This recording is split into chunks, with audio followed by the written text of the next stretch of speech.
Hello la commu, bienvenue à cette nouvelle édition de la Ruby Inspection, collection d'un autre pote. Vous découvrez la première bibliothèque de DVD dans laquelle je vais piocher des pépites ou des trucs que je n'ai pas vus parce que ça me fait plaisir de parler de cinéma. Et la deuxième partie, deuxième bibliothèque, pas exclusivement que des films, hein. Premier DVD, c'est un leg de ma part, le film Martyr de Pascal Laugier, datant de 2009. C'est un film que j'ai trouvé ambitieux, intéressant, mais qui m'a procuré une certaine indifférence, alors que tout le monde qui a vu ce film loue euh, le trauma que ça peut constituer de voir ce film. Mais en tout cas, du coup, je l'ai laissé à mon pote parce que ce n'est pas un film que j'ai voulu garder dans ma collection.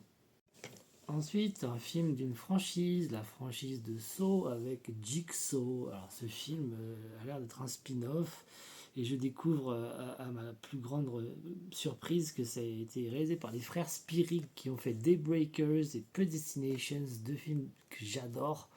Du coup, j'essaierai de voir ce film d'horreur. Je pense que ça peut être sympa. Là, on part dans du classique de chez classique. Goodfellas, Les Affranchis de Martin Scorsese avec donc Robert De Niro, Joe Pesci, Ray Liotta, Lauren Bracco. Et ça date de 1990 et ça n'a pas bougé. Ça n'a pas bougé, ça fait du coup 35 ans que ce film est sorti. C'est un modèle du genre de film de malfrat. Autre film avec lequel j'ai eu du mal, pourtant j'aime énormément son réalisateur, Nowhere de Greg Araki. Alors il me semble que ça date de 97. Ça m'a demandé de le voir une deuxième fois pour le réévaluer à la hausse. La première fois, ça m'avait un peu agacé parce que je trouvais que c'était assez superficiel comme film. Mais de le revoir en plus avec mon pote, ça m'a paru mieux.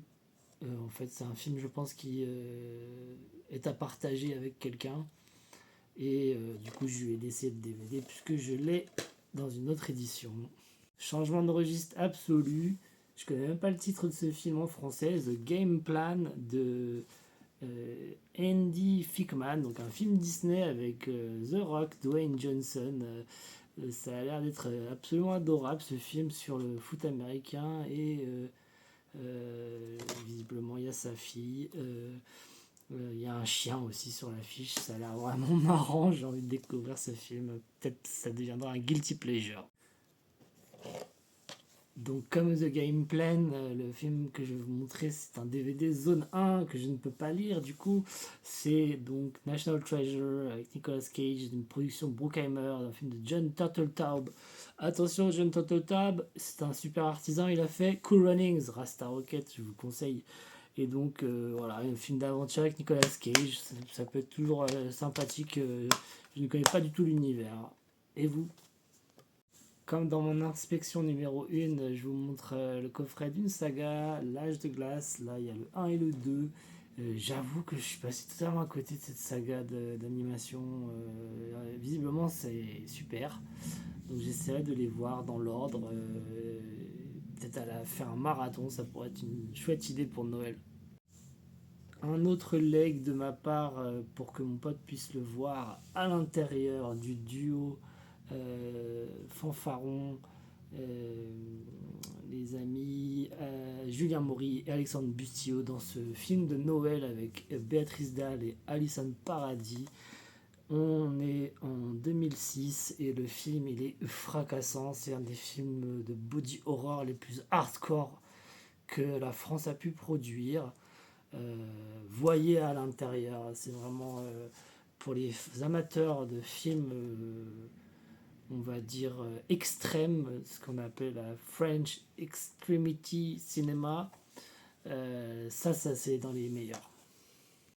Film historique, Attila le 1, avec Powers Booth, Simone Jade McKinnon, Tim Curry, Reg Rogers, et dans le rôle de Attila, Gerard Butler. Incroyable.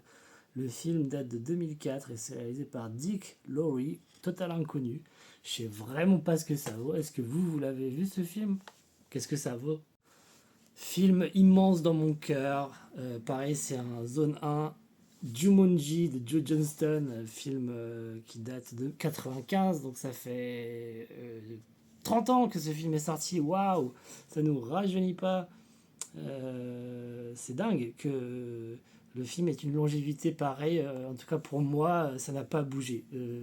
Peut-être qu'au niveau des effets spéciaux, on pourrait critiquer le côté CGI early stage, mais vraiment pépite avec Kirsten Dunst, Bonnie Hunt, petit David Alan Grier, la musique de James Horner, incroyable.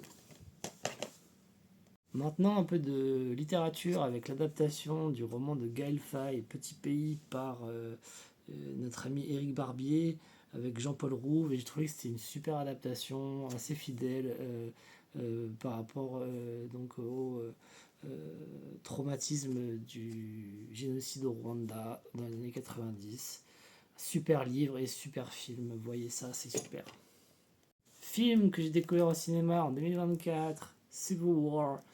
J'ai pas aimé. J'ai pas aimé, je ne sais pas pourquoi. J'ai trouvé que le film pâtissait d'une certaine neutralité qui m'a questionné sur les intentions de Alex Garland, qui a écrit et réalisé le film. Donc il y a un super casting qui vaut le coup d'œil. Il y a pas mal d'actions.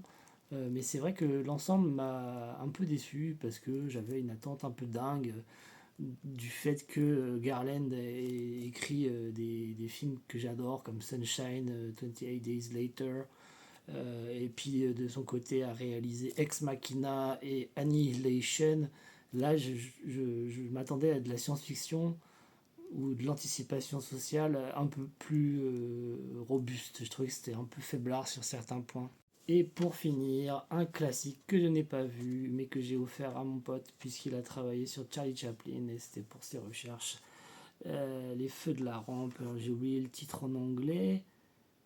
Ça date de 1962, et c'est donc Charlie Chaplin. Petite notice du fait que il a été révélé que ce monsieur n'était pas toujours très correct avec les femmes. Et j'ai hâte de voir les Feux de la Rampe. Que dire d'autre? Voilà, c'était la deuxième Ruby Inspection de collection de DVD qui ne m'appartiennent pas. On se retrouve pour un autre épisode plus tard. Bye!